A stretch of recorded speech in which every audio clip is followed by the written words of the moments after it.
السلام علیکم ناظرین، کیا حال ہے؟ میں امید کرتا ہوں آپ لوگ خیر آفیت سے ہوں۔ اگر آپ لوگوں کی آفیت خیر ہی مطلوب ہے ناظرین، میں آپ کا host Samar Gondal, food scientist and nutritionist. ناظرین، آج کا جو ٹاپک ہے تھوڑا ہٹ کر ہے، لیکن ہر گھر کے لیے بہت اہم ہے۔ کیوں؟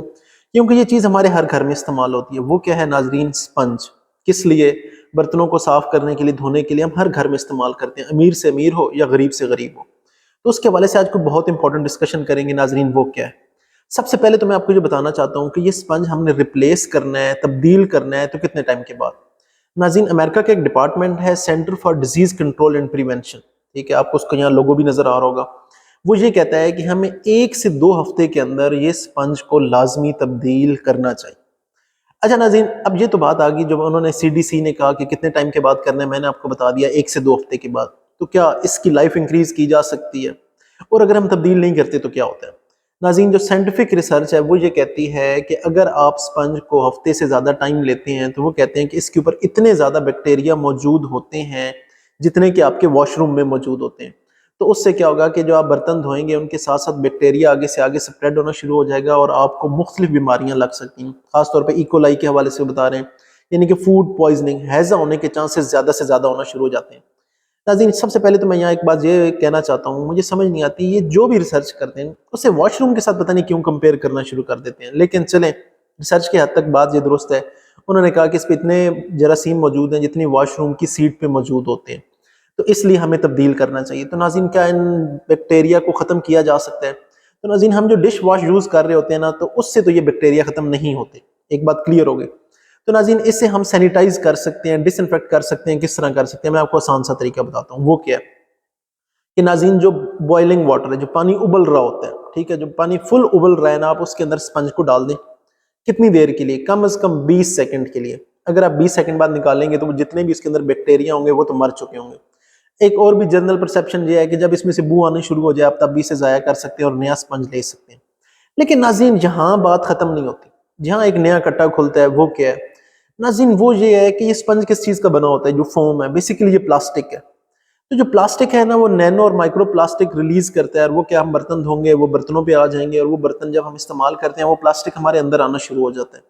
ناظرین، تو کتنے پلاسٹک وہ ریلیز کرتا ہے؟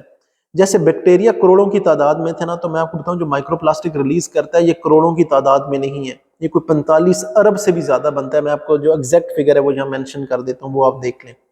تو سائنٹیفک ریسرچ کیا بتا رہی ہے کہ اربوں کی تعداد میں چھوٹے چھوٹے پلاسٹک کے پیس کیا ہوتے ہیں، اس سے نکلتے ہیں اور وہ برتنوں سے آتے ہیں، اور وہ کیا ہوتا ہے کہ ہمارے کھانے کے ساتھ ہمارے پیٹ میں آ جاتے ہیں۔ ہمارے اندر کیا کرتے ہیں؟ وہ پلاسٹک جو ہے وہ ہضم تو ہوتا نہیں، یہ بات آپ کو بڑی کلیئر کٹ پتہ ہونی چاہیے۔ نہ انوائرمنٹ میں وہ ختم ہوتا ہے، ماحول میں بھی ختم نہیں ہوتا، اور نہ ہی وہ ہمارے اندر ہضم ہوتا ہے۔ وہ کیا آئے گا؟ معدے سے ہوتا ہوا کھانے کے ساتھ ہضم ہو کے ہمارے خون میں آ جاتا ہے، ٹھیک ہے، ہمارے گردوں کو ڈیمیج کرتا ہے، ہمارے جگر کو ڈیمیج کرتا ہے، یہاں تک کہ ہمارے نروس سسٹم کو بھی ڈیمیج کرتا ہے۔ تو ناظرین، یہ پلاسٹک کے لیے پھر ہم کیا کر سکتے ہیں؟ آپ کو بتاتا ہوں ناظرین، ہمارے پاس کچھ قدرتی آپشن موجود ہیں۔ اچھا، اب یہ نہ سمجھیے گا کہ میں آپ کو کوئی 1000 سال پرانے آپشنز بتا رہا ہوں، یہ وہ آپشنز بتا رہا ہوں جو اس وقت جو ڈیولپ کنٹریز ہیں، یورپ ہے، کینیڈا ہے، USA ہے، وہ ان ساری ریسرچز کو دیکھتے ہوئے دوبارہ انہی چیزوں پر آ گئے ہیں جہاں سے ہم نے سٹارٹ لیا تھا۔ اچھا، سب سے پہلا آپشن کیا ہے ناظرین؟ وہ یہ آپشن ہے جوٹ کا۔ جوٹ کیا ہے؟ یہ جو ہمارے یہاں گندم کی بوریاں ہوتی ہیں، جو کوئی بھی بوری ہوتی ہے وہ کس چیز کی بنی ہوتی ہے؟ پٹسن کی، یہ نظر آ رہا ہوگا۔ تو وہاں کیا ہے، باہر کے ملکوں میں یہ آپ کو پٹسن کے سکربر ملیں گے، ٹھیک ہے، آپ کو پٹسن کے یہ سپنج ملیں گے برتنوں کو دھونے کے لیے، یہ آپشن ہے۔ پھر لکڑی کا بورا بنا کے اس سے بنایا جاتا ہے ووڈن سپنج، یہ آپ کو نظر آ رہا ہوگا، ٹھیک ہے، لکڑی کے بورے سے بنایا جا سکتا ہے۔ تیسرا کیا، ہمارے ہاں جو چائنیز بھنڈی ہے، جسے ہمارے یہاں گھیا توری بھی کہتے ہیں، اسے خشک کرتے ہیں، اس سے یہ سپنج بنتا ہے، یہ آپ کو نظر آ رہا ہوگا۔ تو یہ بھی یوز کیا جا سکتا ہے۔ تو میں آپ کو جو مشورہ دوں گا کہ اگر آپ صحت مند رہنا چاہتے ہیں، ہمیں گھوم پھر کے وہاں ہی جانا پڑے گا جہاں سے ہم نے سٹارٹ لیا تھا۔ تو ناظرین، آپ کیا کر سکتے ہیں؟ میں آپ کو مشورہ دوں گا کہ آپ یہ قدرتی سپنج یوز کریں، اور اسے کم از کم ہفتے میں 1 دفعہ ابلتے ہوئے پانی کے اندر آپ ضرور ڈالیں، اس قدرتی سپنج کو بھی، تاکہ اس کے اندر جتنے بیکٹیریا یا وائرل کی گروتھ ہے وہ ختم ہو جائے، اور وہ اس کے بعد اسے آپ کیا کریں کہ آپ اسے ریگولر یوز کر لیں جتنے دن بھی آپ کرنا چاہتے ہیں۔ لیکن اگر آپ نے وہ پلاسٹک کا سپنج یوز کرنا ہے تو اس کے لیے بھی یہی تھا کہ آپ اسے گرم پانی میں ڈپ کریں، کم از کم 20 سیکنڈ ابلتے ہوئے پانی میں، تو جو بیکٹیریا وغیرہ ہوں گے وہ مر جائیں گے۔ تو ناظرین، میں نے جو آپ کو آپشن دینا تھا وہ دے دیا، سیلولوز کا یعنی کہ لکڑی کا بنا ہوا، گھیا توری کا بنا ہوا، یا آپ کو پٹسن کا، آپ یہ یوز کر سکتے ہیں۔ ناظرین، میں امید کرتا ہوں کہ آج کا سیشن آپ کے لیے فائدہ مند رہا ہوگا۔ کسی قسم کا کوئی سوال ہو تو کمنٹ باکس میں پوچھ سکتے ہیں۔ اپنے ہوسٹ سمر گوندل کو اجازت دیں۔ اللہ حافظ۔